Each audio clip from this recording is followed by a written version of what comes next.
Cooper, I want to ask you some questions about Brookfield, given your investigative journalism on Brookfield. Brookfield has significant investments in Beijing state-linked enterprises, more than $3 billion of investments, correct? Correct. And during his tenure as chair of Brookfield, Mark Carney played a significant role in expanding Brookfield's footprint in the PRC, correct? Recalling my research, his work into, I believe it was green power businesses with connections to China was an expansion, yes. Was involved in the refinancing in 2019 in relation to Shanghai commercial real estate worth billions. That investment continued into his time taking over an executive role with Brookfield, yes. And would it be fair to characterize Brookfield's investments in the PRC as politically sensitive? In my view, as an expert on China's United Front system, as I said before, the nature of that real estate investment and the other parties involved, I do believe it would very much touch on the Chinese Communist Party's control.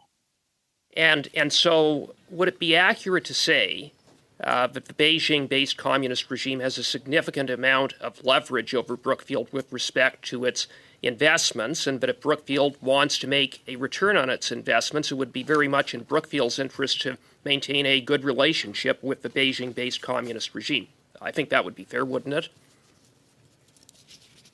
At a basic level, I do think it's fair that international business persons, even of the type of Michael Bloomberg, have been recognized to take into consideration the Communist Party's wishes, yes.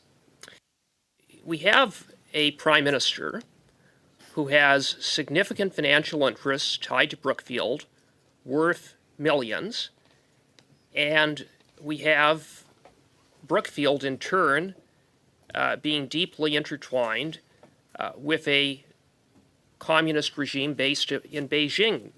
On a broad level, shouldn't that concern Canadians?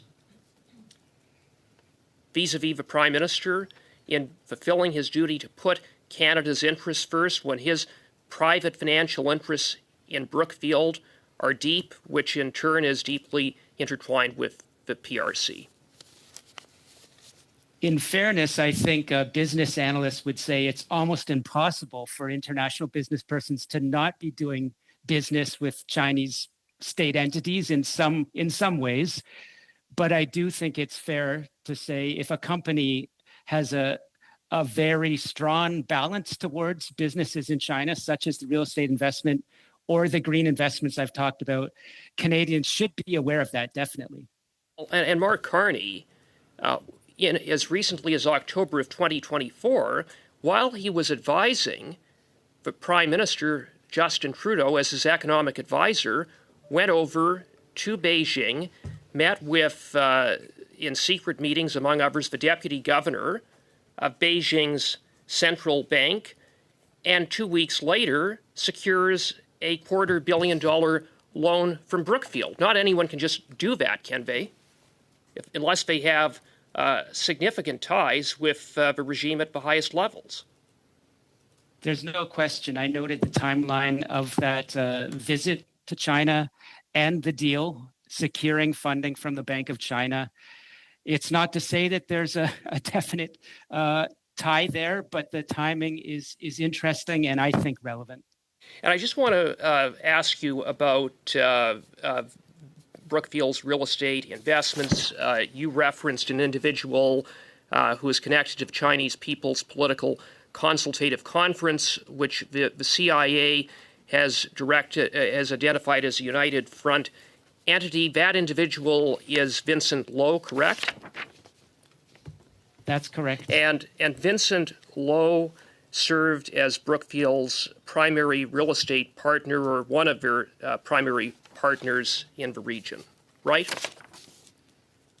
To my recollection, he was a key partner on that development. And Lo would have played that role during the time that Carney was chair of Brookfield, involved in real estate in the PRC, right? if the structure of the deal continues, which I believe so, that would be the case. Okay. Thank you, Mr. Cooper. Thank you, Mr. Cooper.